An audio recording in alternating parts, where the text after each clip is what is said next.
Jair Bolsonaro começou a carreira política há quase 30 anos quando se elegeu vereador no Rio, mas é paulista, do interior do estado.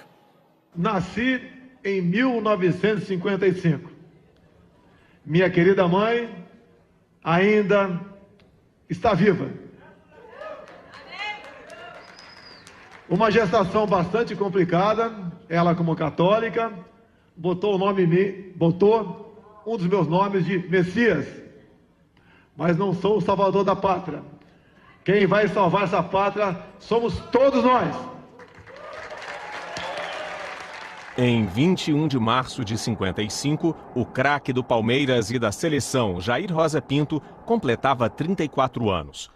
E o dentista de formação prática, Geraldo Bolsonaro, prestou homenagem ao ídolo, pondo no filho recém-nascido o nome do jogador aniversariante. Ele nasceu em Glicério, São Paulo, mas foi em Eldorado, para onde a família se mudou, que começou o interesse pela carreira militar.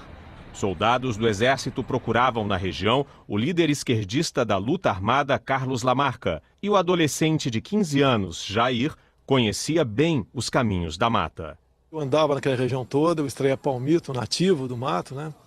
Morei muito tempo numa fazenda, nome Quilongose. Então essa conversa de características da mata passou muito por mim conversando com o pessoal do Exército que estava acampado lá. 2 anos depois, ele próprio ingressaria no Exército. Estudou na Academia Militar das Agulhas Negras, em Resende, no Rio. Também se formou em Educação Física. Serviu em Mato Grosso do Sul. Integrou a Brigada de Infantaria Paraquedista no Rio. Em 1986, a revista Veja publicou um texto de Jair Bolsonaro.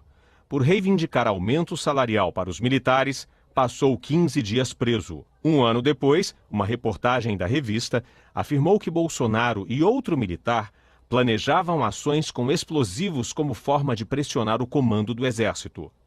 Bolsonaro sempre negou as acusações da reportagem. O Superior Tribunal Militar absolveu o capitão.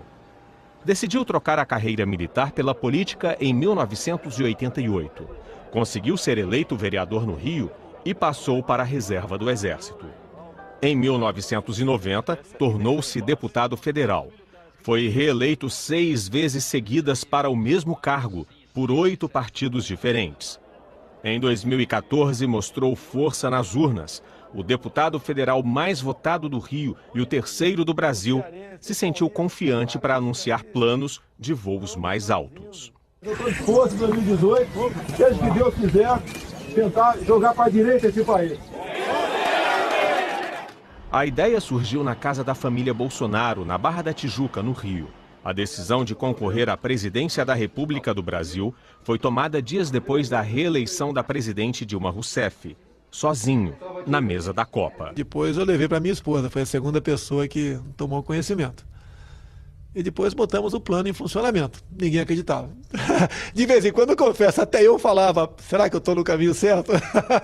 Mas como lançar essa ideia que nasceu ali naquele condomínio na Barra da Tijuca? Jair Bolsonaro já era um político muito conhecido aqui no estado. Agora, para ganhar a presidência, seria preciso muito, muito mais. Como conquistar eleitores nos 4 cantos do país?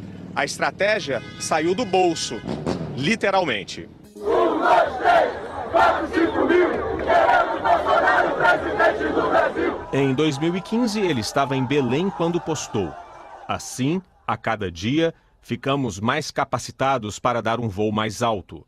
Muitos não acreditavam, mesmo os aliados daquele deputado com 28 anos de Congresso. E ele tinha me dito, esse é meu último mandato aqui, eu não quero mais e eu vou disputar a presidência da República.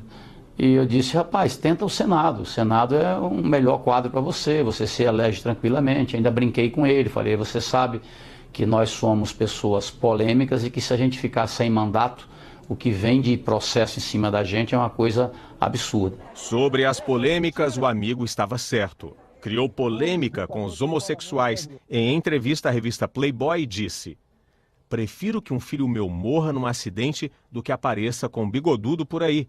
Para mim, ele vai ter morrido mesmo. Criou polêmica ao negar a ditadura militar. E nós passamos, senhor presidente, 20 anos de período, não de ditadura, mas de um regime com autoridade, onde o Brasil cresceu, tivemos pleno emprego, respeito aos direitos humanos, que hoje em dia a violência está aí fora.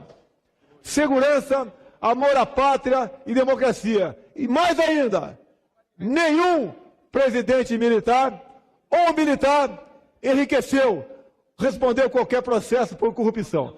Criou polêmica ao homenagear durante o impeachment de Dilma Rousseff o ex-coronel Brilhante Ustra, o primeiro militar condenado pela justiça brasileira por tortura durante a ditadura militar.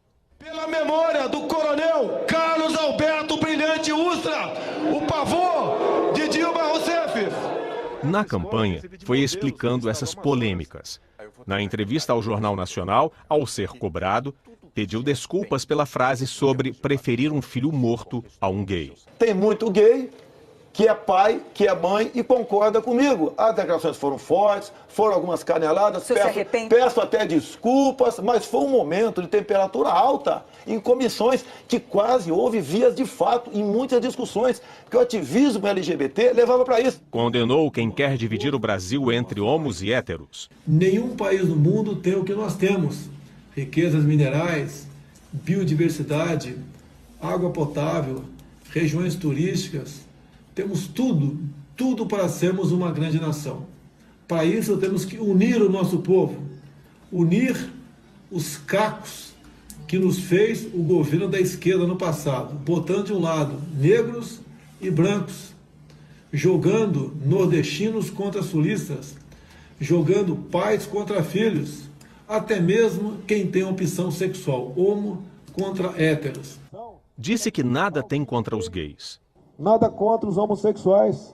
Cada um vai ser feliz da maneira que bem entender. No Jornal Nacional, defendeu a democracia e a Constituição brasileiras. Se estamos disputando as eleições, é porque nós acreditamos no voto popular e seremos escravos da nossa Constituição. Sobre a ditadura militar brasileira, não mudou de ideia.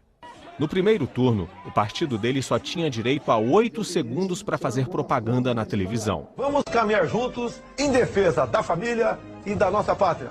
Rumo à vitória. Mas driblou a escassez de tempo usando ao máximo a internet. Para tentar me desconstruir. A estratégia que surgiu lá atrás, muito antes de a campanha começar, deu resultados surpreendentes.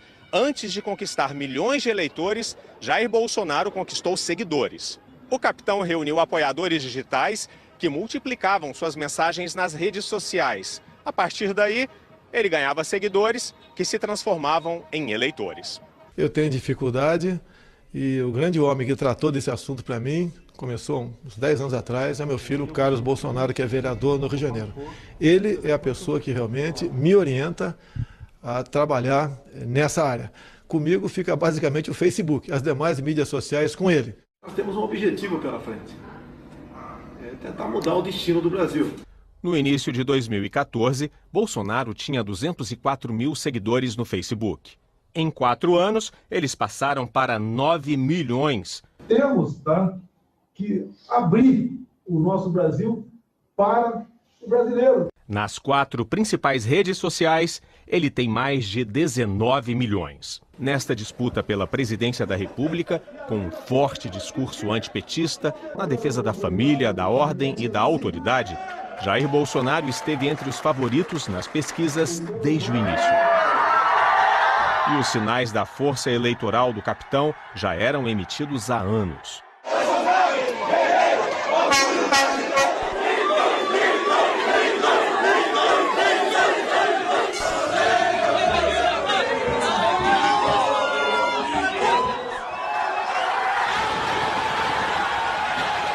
As ideias para a economia também foram muito difundidas na internet. A aproximação com o economista Paulo Guedes, no fim do ano passado, selou uma mudança de Bolsonaro na área econômica. O candidato passou a defender uma agenda mais liberal, com uma presença menor do Estado, o que foi bem recebido pelo mercado. Pouco mais de uma semana antes do segundo turno, a Folha de São Paulo denunciou um suposto esquema de envio de mensagens em massa no WhatsApp contra o candidato do PT, Fernando Haddad. A acusação imediatamente desmentida com ênfase pelo então candidato Bolsonaro. O Tribunal Superior Eleitoral abriu uma investigação.